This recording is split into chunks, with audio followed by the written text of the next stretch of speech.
মধ্যপ্রাচ্যের ভূরাজনীতিতে বর্তমানে যে অস্থিরতা বিরাজ করছে তা কেবল জলসীমা বা স্থলভাগের সীমানায় সীমাবদ্ধ নেই, বরং তা এখন ছড়িয়ে পড়েছে অতলান্ত সমুদ্রের গভীরে এবং মহাকাশের অসীম শূন্যতায়। দীর্ঘদিনের বৈরিতা আর শক্তির মহড়ায় পারস্য উপসাগর এখন এক বারুদের স্তূপে পরিণত হয়েছে।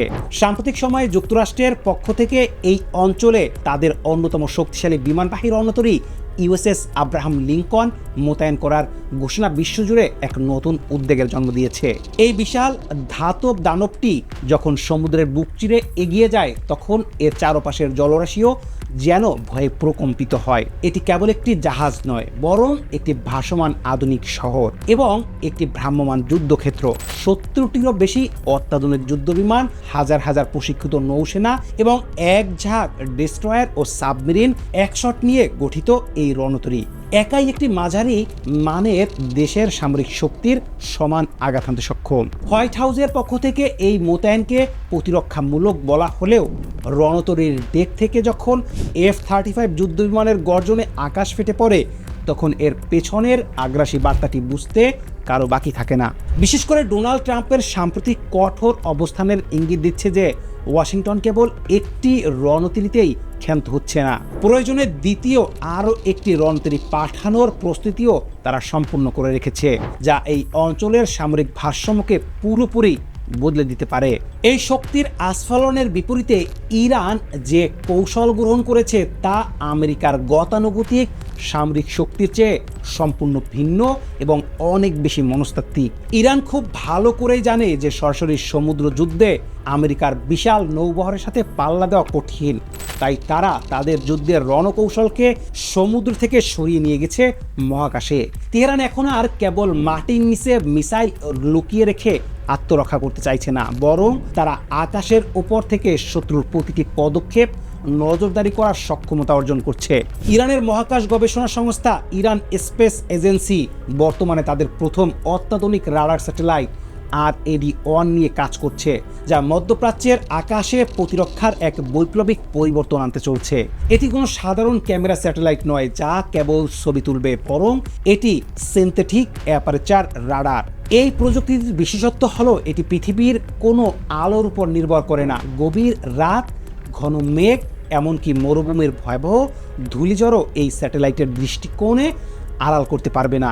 যেখানে সাধারণ নজরদারি ব্যবস্থা অকেজো হয়ে পড়ে, সেখানে এই RAD-1 রাডার তরঙ্গ ব্যবহার করে মাটির উপরে বা সমুদ্রের উপরে প্রতিটি ক্ষুদ্রাতি ক্ষুদ্র বস্তুর আকার নিখুঁতভাবে শনাক্ত করতে পারে। ফলে আমেরিকার বিশাল রণতরী যদি শত মাইল দূর থেকেও পারস্য উপসাগরের দিকে এগিয়ে আসে, ইরানের মহাকাশের চোখ তা মুহূর্তেই ধরে ফেলতে পারবে।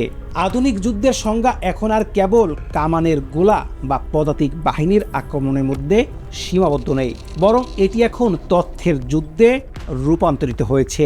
ইরান তাদের RAD-1 স্যাটেলাইটের মাধ্যমে একবিংশ শতাব্দীর এই তথ্যের যুদ্ধে নিজেদের এক অনন্য উচ্চতায় নিয়ে যাচ্ছে।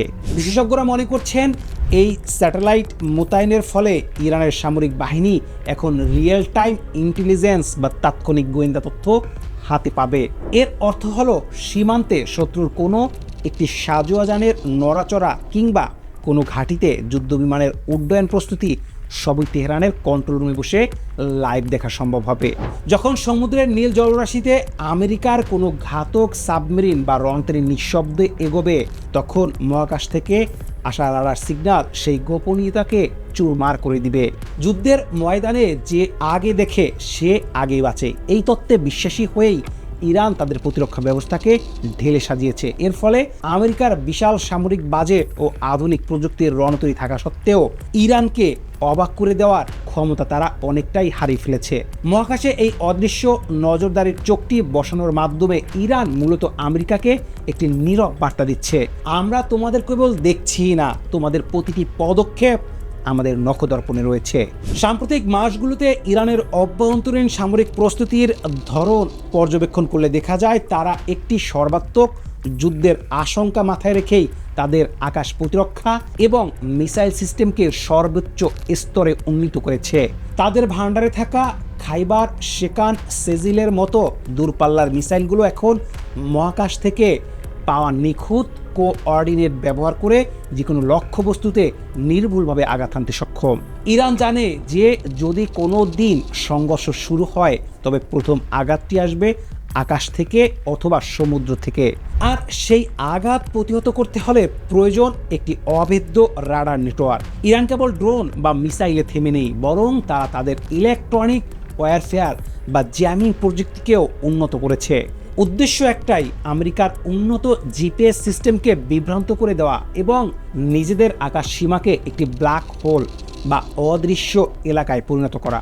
যখন একদিকে মার্কিন নৌসেনারা তাদের রণতরীর ডেকে যুদ্ধের শেষ প্রস্তুতি নিচ্ছে, তখন অন্যদিকে ইরানের মরুভূমির গহীনে অবস্থিত মাটির নিচের বেসগুলো বিজ্ঞানীরা কম্পিউটার স্ক্রিনে মহাকাশ থেকে আসা রাডার ডাটা বিশ্লেষণ করে যুদ্ধের মানচিত্র তৈরি করছেন।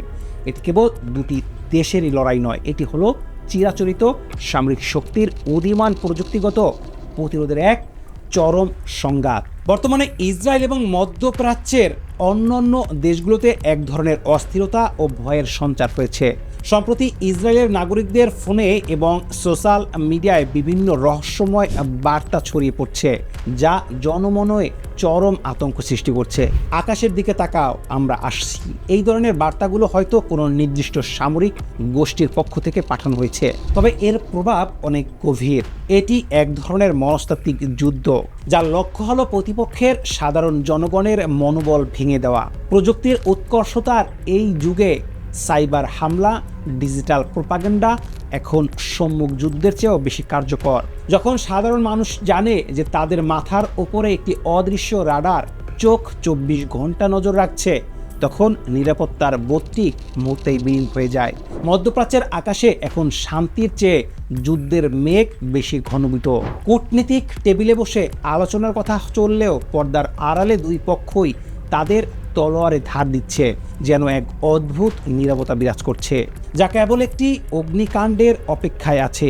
বিশ্ববাসী এখন এক সন্ধিক্ষণে দাঁড়িয়েছে, যেখানে একদিকে ভুল পদক্ষেপ পুরো বিশ্ব অর্থনীতি এবং ভূরাজনীতিকে তছনছ করে দিতে পারে। পরিশেষে মধ্যপ্রাচ্যের বর্তমান পরিস্থিতি আমাদের দেখিয়ে দিচ্ছে, আগামী দিনে যুদ্ধ কেবল রক্তক্ষয়ী হবে না, বরং তা হবে বুদ্ধিভিত্তিক এবং প্রযুক্তিগত। একদিকে আমেরিকার ভাসমান রণতরীগুলো তাদের বিশ্বব্যাপী আধিপত্য ধরে রাখার চেষ্টা করছে, অন্যদিকে ইরান মহাকাশ প্রযুক্তিকে ঢাল হিসেবে ব্যবহার করে সেই আধিপত্যকে চ্যালেঞ্জ জানাচ্ছে। তথ্যই এখন আসল শক্তি। যে পক্ষ আগে তথ্য সংগ্রহ করতে পারবে এবং প্রতিপক্ষের দুর্বলতা চিহ্নিত করতে পারবে, দিন শেষে জয়ের মালা তাদের গলাতেই উঠবে।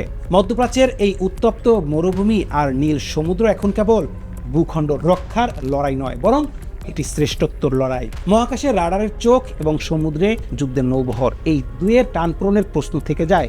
সত্যিই যদি কোনোদিন প্রথম গুলিটি ছোড়া হয়, তবে কে আগে প্রতিক্রিয়া দেবে? প্রযুক্তির এই জটিল খেলায় কে শেষে টিকে থাকবে?